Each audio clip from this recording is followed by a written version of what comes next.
Thank you, Nouveau. I'm really delighted to present in this neo-urban workshop. And thank you for the invitation. And today I would like to present the topic, which is called Innovation and Tradition in Parisian Urban Space, the historical department store La Samaritaine. So I would like to discuss with you what is innovation and tradition in architecture based on this example. My interest to this topic is related to the fact that I was working as art mediator in the exhibition of the project La Samaritaine. And I was presenting to the audience, to Parisians or to international audience, the project of the reconstruction and the renovation of the department store La Samaritaine. So you can see on these pictures, there are photos, archival documents, as well as models and different authentic pieces of art which were found in La Samaritaine. Although right now I don't work there, but it's still for me, it's such a pleasure to talk and to present to you this amazing history, as well as amazing sort of the urban environment, how to organize the urban environment. So we will focus our attention on Paris. And in particular, we will concentrate on the street of Rivoli, which you can see here, and the surrounding area, because in the street of Rivoli is the first project of Haussmann, who had a project in the end of the 19th century of the renovation of Paris. And it was a first street designed by architect Haussmann.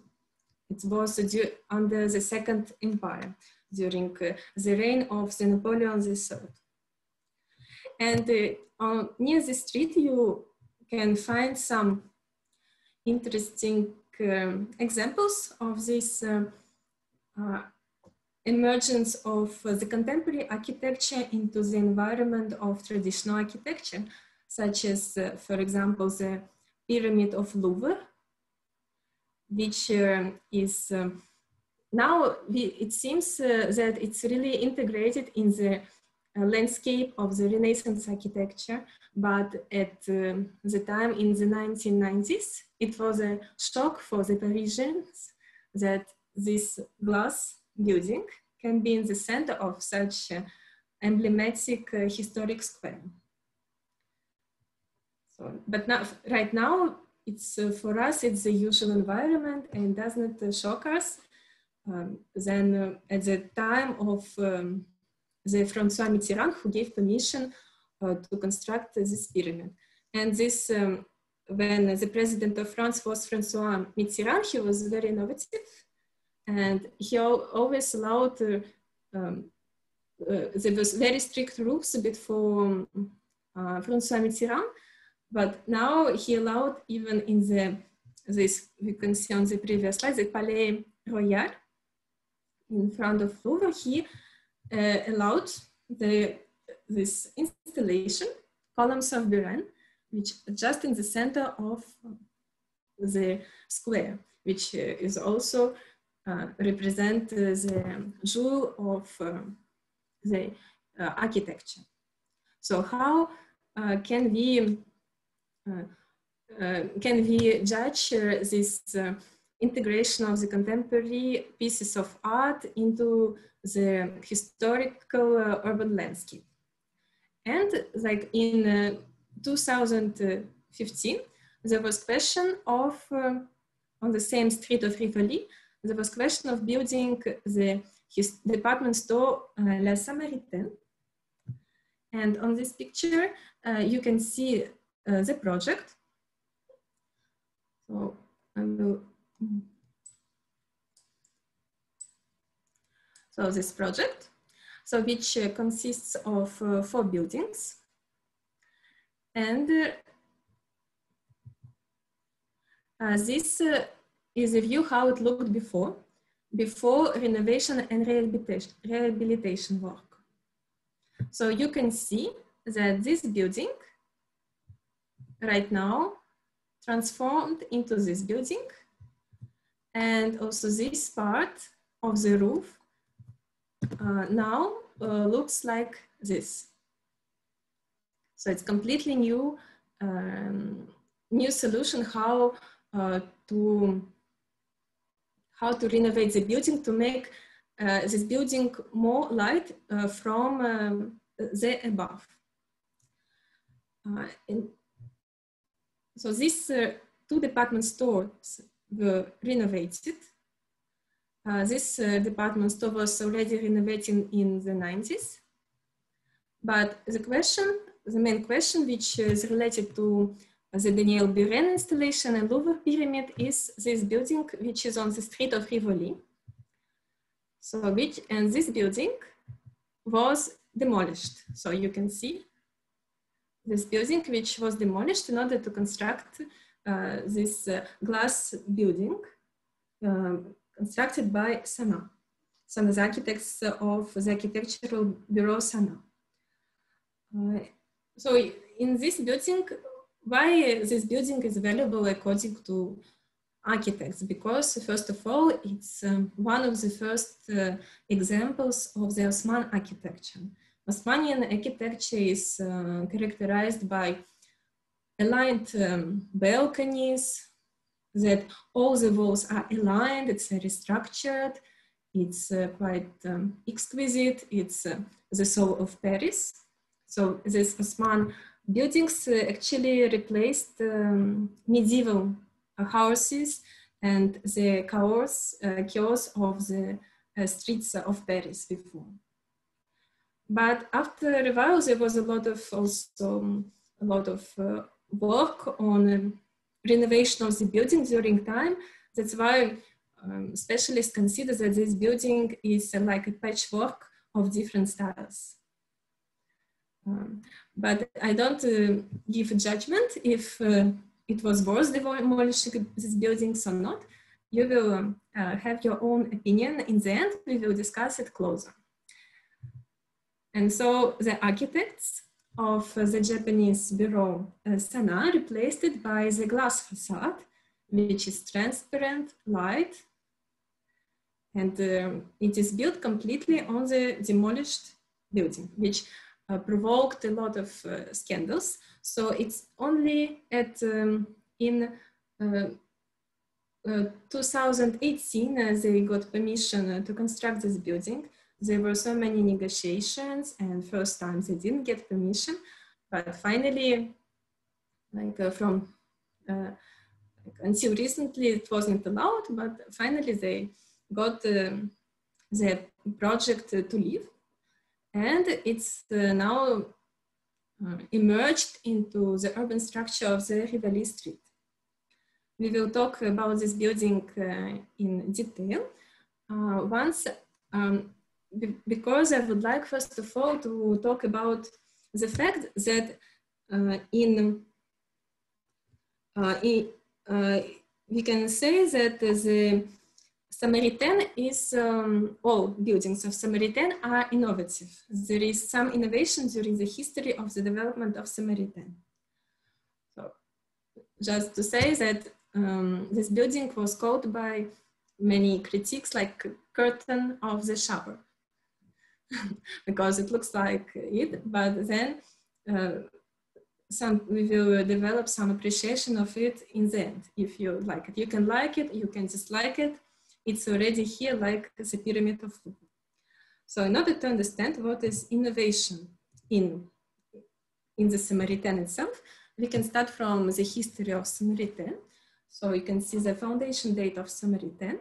It's already 1870s. So where the major department stores in Paris were constructed in 1852, the Bon Marché, and then after Le Printemps, Samaritaine, and in the end of the 19th century, Galerie Lafayette. And it was, the Samaritaine was constructed due to the involvement and the talent of two merchants and couple, family couple, Ernest Cognac and Marie-Louise Jaille. Marie-Louise Jaille was a merchant at Le Bon Marché. Ernest Cognac, he was selling different fabrics on the Pont Neuf, which is located near Samaritaine, just in front of Samaritaine. And so they opened a shop in the angle of the first building of the first shop of La Samaritaine. Is this building. Here they opened the shop, and slowly it flourished into something great and big. So first, probably you don't know why it's received the name of Samaritaine. So I talked about the Pont Neuf. Pont Neuf, it's a bridge, new bridge in Paris. Although it's the oldest bridge in Paris, but it's called Pont Neuf. And previously there were houses on this bridge. And right now, and before there were, like Ernest Cognac was selling fabrics here in one of the part of the bridge. And in the beginning of 19th century, there was a water pump near the bridge, which was called La Samaritaine because it represented the sculptures of Jesus and Samaritaine. Samaritaine is by biblical story. And later the pump was demolished, and on the right you can see the bus, the public bus, La Samaritaine, where Parisians used to go. Just, it's also, you can see here the domes of La Samaritaine. So it existed at the same time as the department store. That was a short story why this department store got the name of La Samaritaine. So now I would like to show you the short video from Facebook, which represents how the styles and the buildings of Samaritaine were changing. So you can, a very short movie can get you like full appreciation of these changing styles in such rather short period of time. Le logo Samaritaine, c'est 150 ans d'histoire et d'architecture. D'abord une adresse magique, Paris Pont-Neuf. Paris, Pont-Neuf. L'union des deux rives de la Seine, rive droite, rive gauche. Paris glamour, Paris style, Paris twist. Une architecture unique.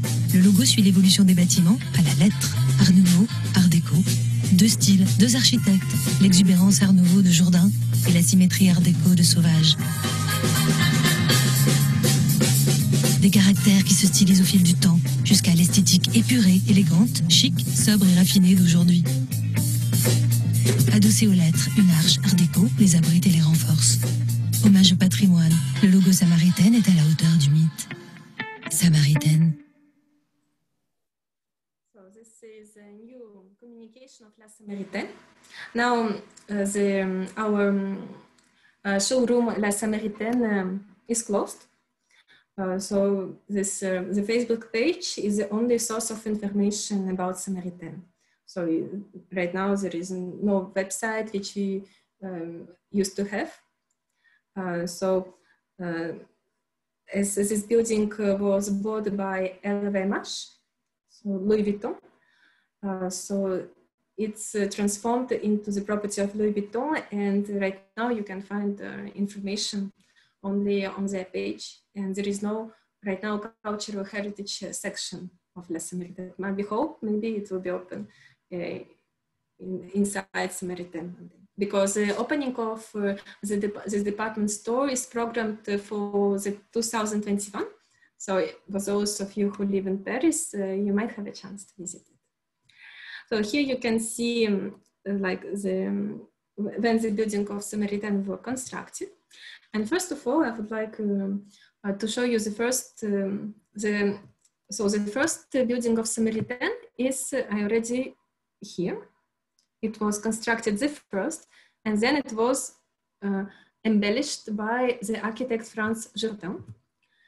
And so you can see that this architecture is a really amazing example of Art Nouveau. It means that you can see a lot of flowers, a lot of color. It's very, very polychromous.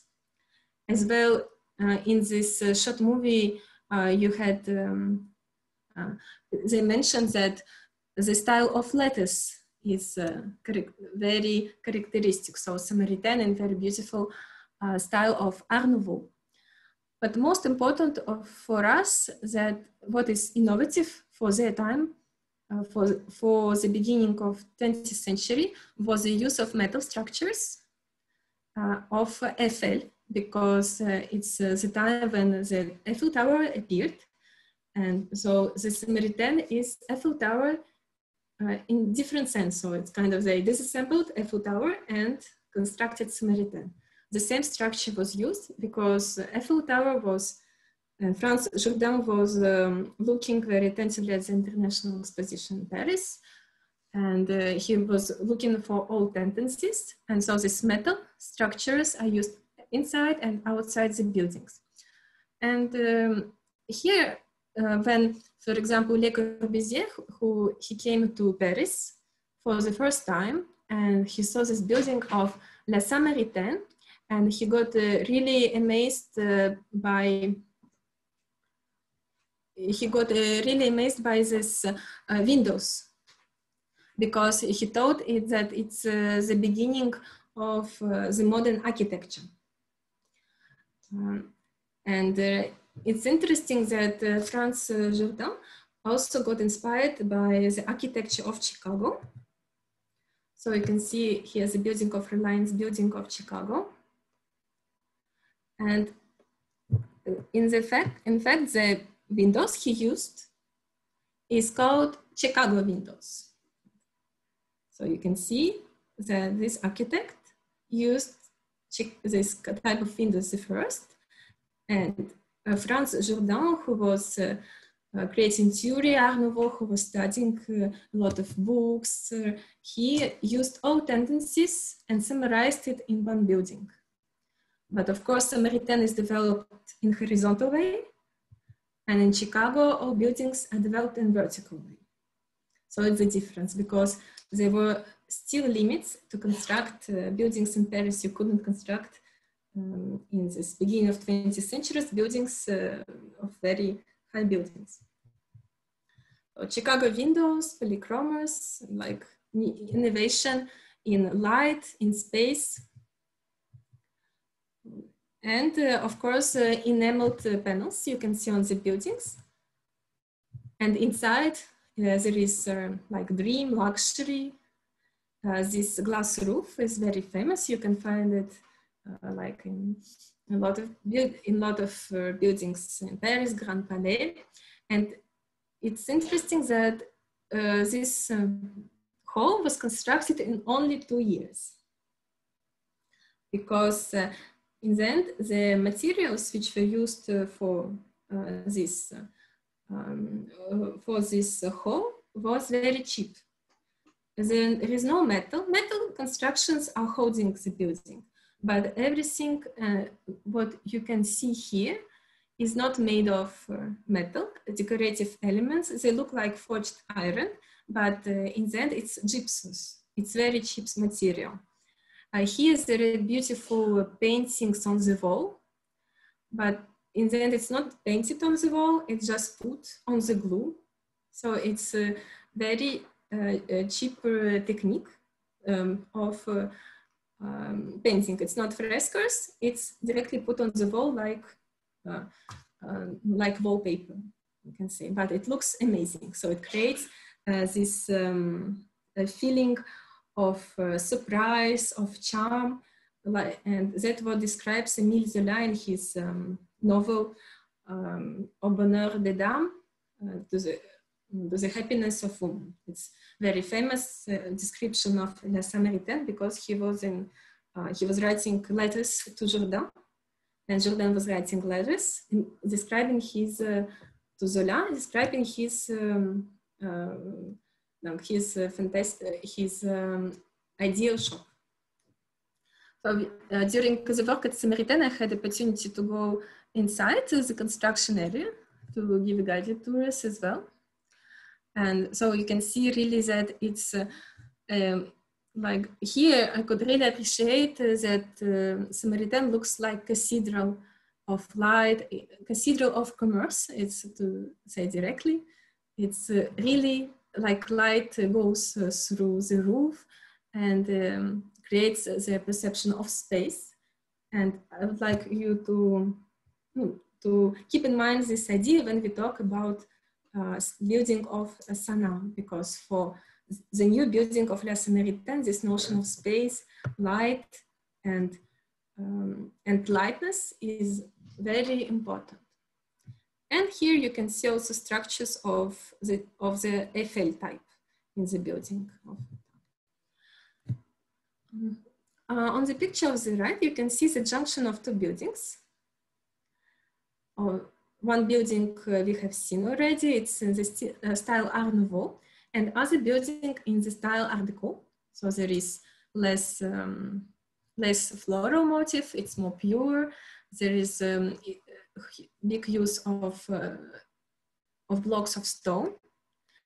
And even in the letters are different in style.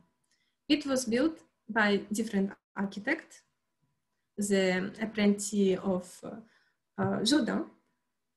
But for this, on this junction of the building, in 1920s, they needed to destroy amazing examples of Art Nouveau architecture.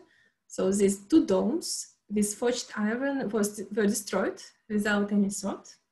And this amazing and beautiful door, which was the main entrance to the Samaritaine, was also destroyed in order to have junction of these two buildings, because Art Nouveau style was not in fashion anymore. The people didn't like it, so the Art Deco was in fashion. That's why they did demolish without any thought these examples, and it's not possible to construct this building, this piece of architecture, because there are no any drafts of Jourdain. So, and the architect Henri Sauvage constructed this building. Here you can see it in Christmas lights. Well, like as soon as Christmas, maybe they will decorate also Samaritaine this Christmas. So I would be interested to see pictures of La Samaritaine, because now I live in the south of France, not in Paris, but still I'm very interested what's happening there. And so we can see the project of this building, and it will become hotel, it's a 5-star hotel palace. It's interesting that this building appears in the advertisement of La Samaritaine. I already told that it's bought by Louis Vuitton, but before it was the department store where people could get everything for any price. On trouve tout à la Samaritaine. We can find everything in Samaritaine. It's, everything is confirmed by a lot of people who came to our gallery and shared experience that you could get everything in Samaritaine, and it was cheap, it was sometimes not very expensive, unless it's now is more like luxury brands. And I would like to show you advertisement of this time, which shows King Kong, probably you know, King Kong movies. So King Kong goes to the top of this building. I would like you to notice in the end this building, please. Last 1 minute. Avis à la population, dégagez la voie publique, rentrez chez vous, barricadez-vous, obstruez. Qui vont s'être échappés.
oui, on trouve tout à la Samaritaine.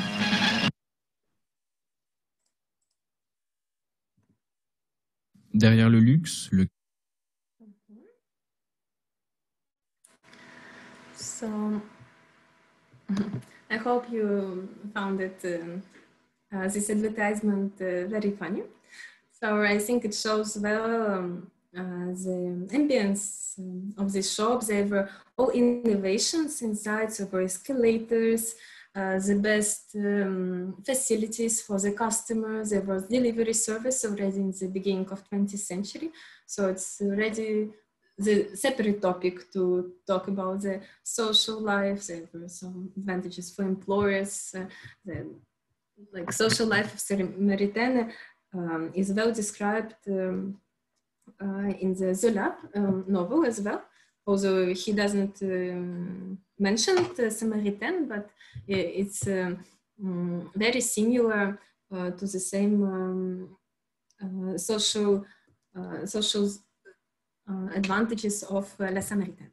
So it's here we started the second building of La Samaritaine.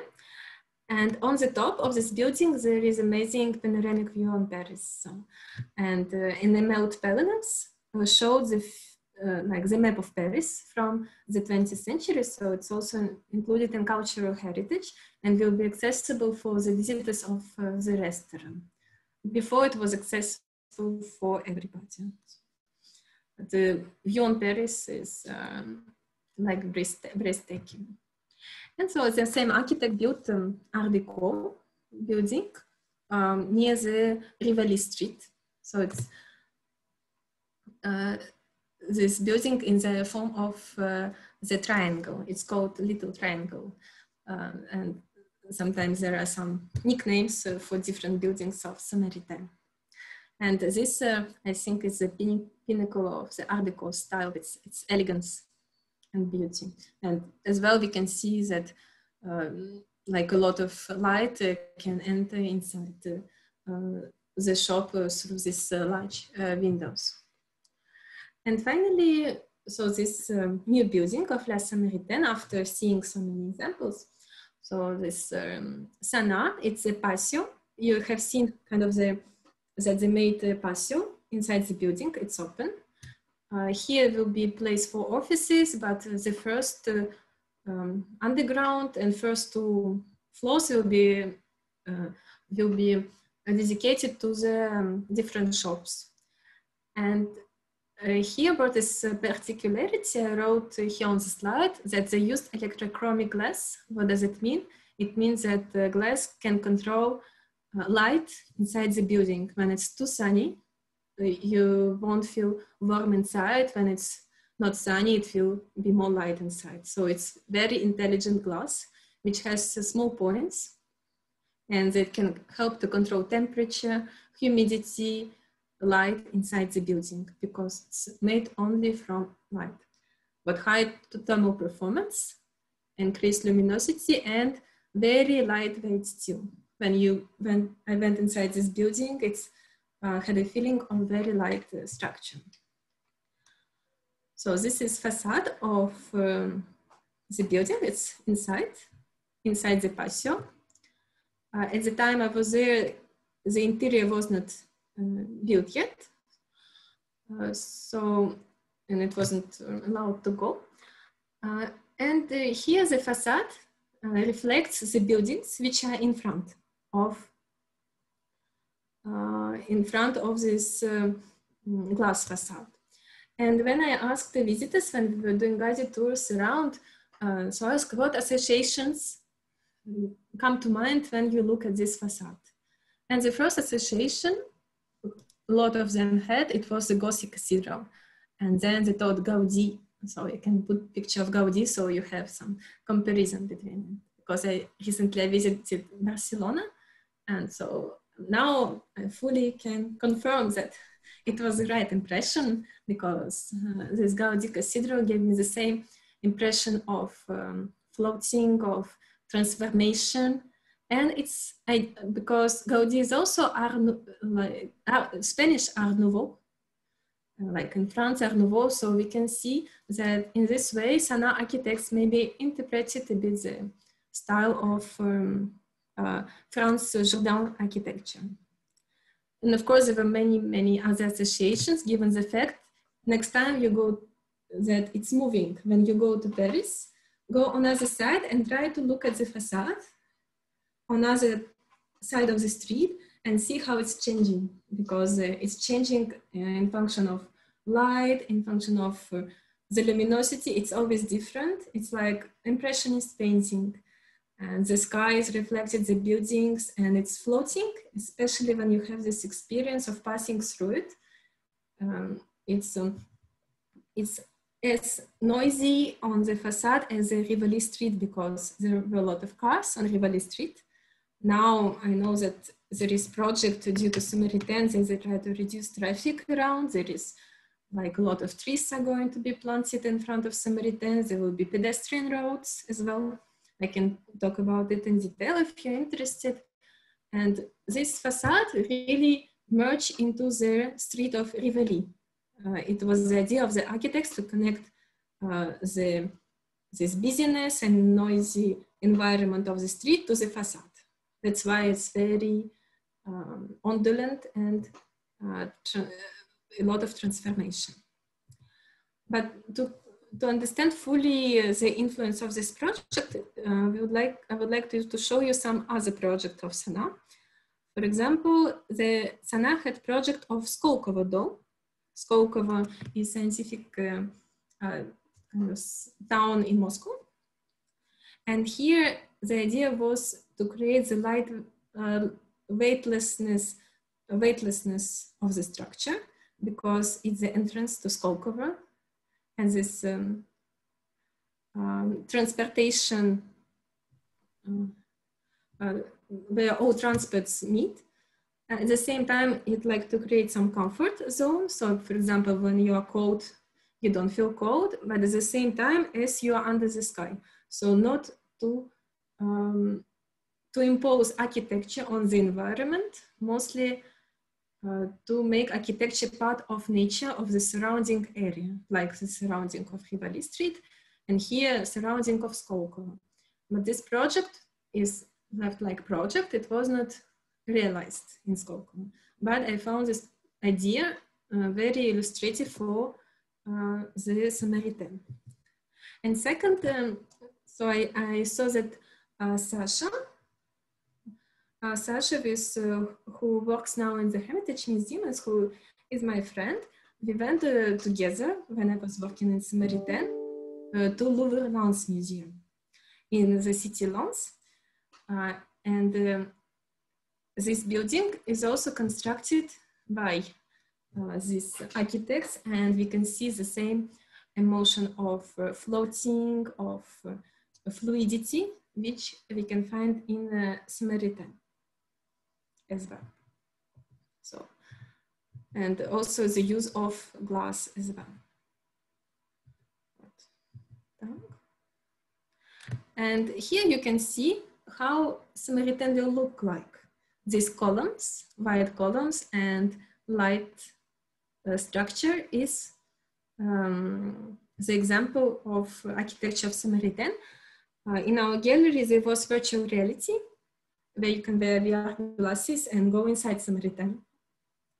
Unfortunately, they deleted it now from the website. I wanted to show you inside how it will look like. There is project, but maybe they will put back online soon. That's fine, but Louvre Lens Museum, especially this photo, gives very good review about it.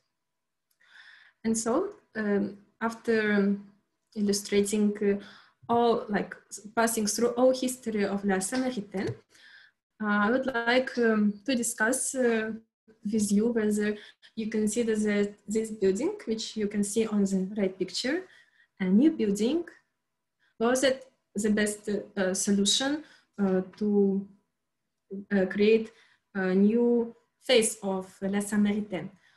And also, maybe it's interesting fact that architects, as you see on the picture, that they did not go beyond the height limit of the building. They made exactly the same. And also every every square of glass corresponds to the window of the old building. So they really talk with the previous architecture, although they demolished it.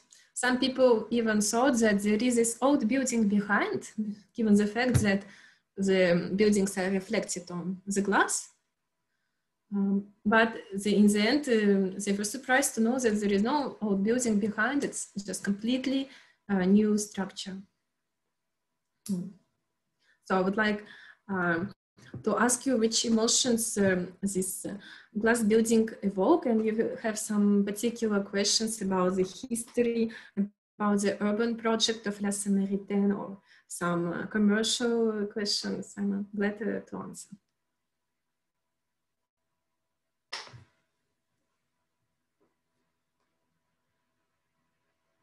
Yes, so I think that we can start to indeed open it for questions, right?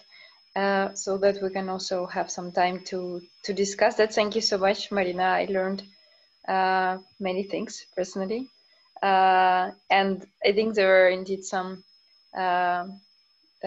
comments here. So for now, I mean, I personally had many questions, but maybe I first let some people to ask if you have any, because I see some people whom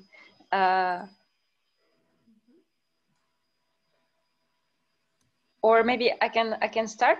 So like, for example, for such big projects, right, which are uniting the innovation, right, so they need to be innovative because they're in the city which is already different, right? And for history projects, for example, the one which you presented, it's historical building. What is the group of people who are working on that? Does it consist of architects, art historians, and how do you know how it is organized as projects usually? What do they? No, the main project is completely guided by the architects, Nichizawa and Sejima, the two Japanese architects, and their assistants of the architectural bureau SANAA. So they guide the project of the new building as well as the renovation of the space of the second building. Secondly, as Louis Vuitton and LVMH in English, they bought all buildings in like 2005, because it was already, at this time, it was used, but there was very lot of security problems, and they suggested not only to renovate buildings, but also to restore all cultural heritage. That's why they invited the restoration service. So there are a lot of, in Dordogne in particular, they mobilized all French all French masters who work on enamel panels, who work on, for example, on forged iron. So there is a specialist in every domain of the project, on painting, first a lot of architectural bureaus and restoration of which works also with Notre Dame Cathedral. Then there is architects, restorators, SANAA, and as well they coordinated this project with the administration of Paris as well. And for the building of new buildings, they worked, of course, with scientists and with specialists in glass, and they ordered materials from the company which specialized on the skyscrapers in La Défense area, for example.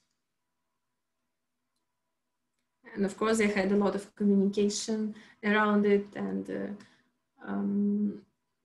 mostly they tried to sell houses for offices and for the shops, and to create the Cheval-Blanc, they're going to rent this place for the 5-star hotel.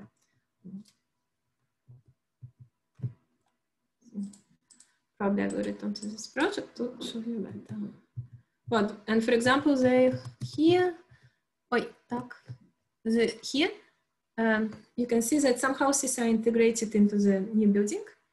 So it's 17th century houses which were decided to be saved, and it will be social housing because according to the laws of Paris, in every new project should be part of social housing. So social housing will be in 17th century building and here. So in this way, as administration is involved in this project as well.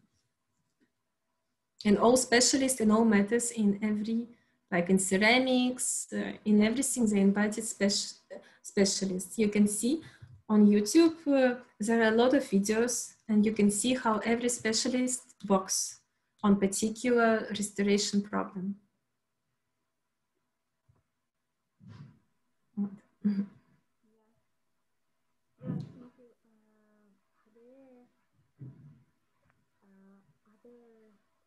I think I can hear you. Maybe. Hi, Marina. Good evening, everybody. Thank you much for your lecture. Maybe you told, but I just didn't mark it. As I can understand, it will be possible to visit only the first floors, the ground floor and the first floor. There will be some shops. Yeah, is it right? After the opening in the 21st year. Mm-hmm. So it's in the fourth building, which is now glass building, it's possible to visit a ground floor and first and second floor. So which will be, they can buy shops, and on the upper part there will be offices, so it's not possible to visit. And this beautiful panoramic view on the roof will be accessible only for the people who work there. The building, which is by Jourdan, it's possible to visit through. So you can go from the street of Rivoli, and you can, using the ground floor, you can pass till the glass roof. And here, in the first part of the building, which was constructed earlier, you can also visit the ground floor, first, second floor. But the glass roof, here will be, all space will be accessible for tourists or for people who are clients of the shops. So this building is fully accessible. And the building Art Deco, which is fully renovated inside, will be accessible only for the clients of the hotel.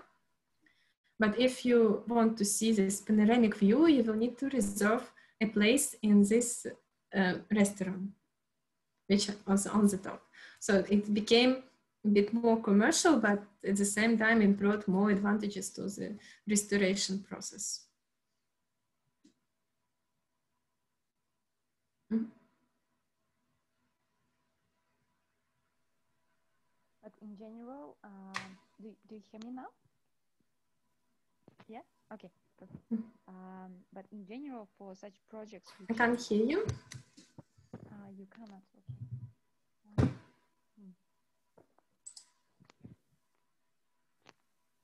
Maybe I will share a presentation. For example, I can share you in the chat so you can later watch it. Thank you for the comments from Paula. And like I also see comment from Gaurav. Mm-hmm. So I'd like to share a presentation so you can see it later. Mm-hmm. Maybe you can save because it's accessible only using the link. Mm-hmm. Mm-hmm. Yeah. Yeah. Also, another comment is on this integration of new buildings to the city, right? When you, for example, have such a project, right, which is like, for example, from here you see that, right? You see that there is basically a big building which should be integrated. But at the same time, it should have some innovative solutions, right? So what are the usual, what are other examples of such buildings which were kind of in a good way renovated or in a bad way renovated, for example? Do you have other examples maybe? Related to Samaritaine, I know that there was first, before selecting, there was a launch for the projects of the Samaritaine. And first, there were a lot of architects who suggested the project. And one of them was Herzog and Miron. And they now are constructing in Paris a big pyramid, the biggest skyscraper in the Port de Versailles. That's in the 15th district. And they suggested here in the center of Paris also a kind of skyscraper. And initially the project wasn't considered, and I think it would be the bad renovation idea, because SANAA architects, they respect the environment. Even with Sasha, we visited this the museum, Louvre Museum in Lens. It is integrated in the old mining site. So it is really related to the environment, to the surrounding area. So it's also a very good example of integration, because mining site is also his patrimonial heritage as well. So it's like right now, for example, in Saint Petersburg, or a lot of old factories are transformed into art centers. So it's new use of the cultural heritage. And here, even the fact that it's more commercial project than historical, because there is no museum of La Samaritaine or museum which represents a project inside. But on the same, on the other hand, it's very good for the cultural and cultural heritage, because right now people who work there in the offices will get advantage of the architecture, but at the same time it won't be attended by a lot of visitors, maybe during the cultural heritage days. And other examples, what I think this I think quite a good example of the selection for this project. I think they made the right choice.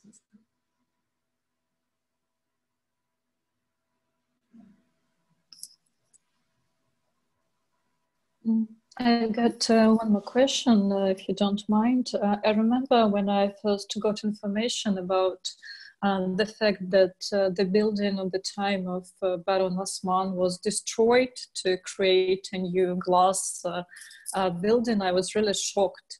Of course, I understand that in Paris there are a lot of buildings of that time, but you know, it's rather you know, a big decision for Saint Petersburg, it isn't especially. Yeah, and I want you maybe, if you can, to tell a little bit more about that negotiations, about the discussions that were held, how many people participated, were just the usual citizens asked how it was going on. Mm-hmm. Yeah, so there were a lot of articles published. So there were a lot of critique during the process of demolition of this building. But in the end, when it started to be built,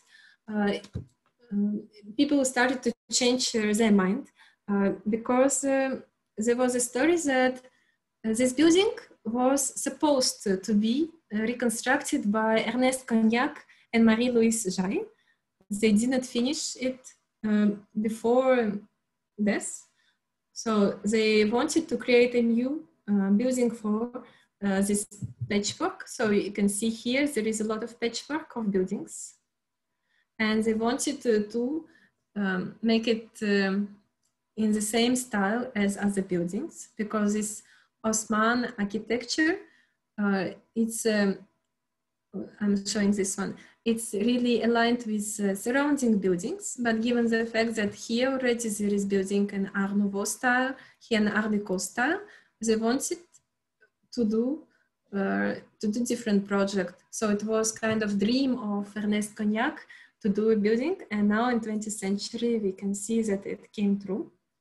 Then they didn't receive permission for around like if 2005. Yes, it was a long process. And given the fact that it's not just a Second Empire building, but also different reconstruction were made in the 20th century, 1930s, in order to create the shop of furs. It was called Revillon shop, Fourrerie. And then they also renovated it. So it was really a bit, a lot of different styles, and they were not unique in itself. So, and they wanted some new entrance because even from this street, people see the buildings. That's why they destroyed it. Although they kept here some small part of the 17th century buildings. This building were not in the cultural heritage list. So it was not listed like cultural heritage. Although it's, of course, the first example of Osmanian architecture, but they considered that it can't be the face of La Samaritaine in the 20th century, and Ernest Cognac already wrote that he wanted to demolish it in his letters. Kind of idea, dreams of Ernest Cognac in the 20th century.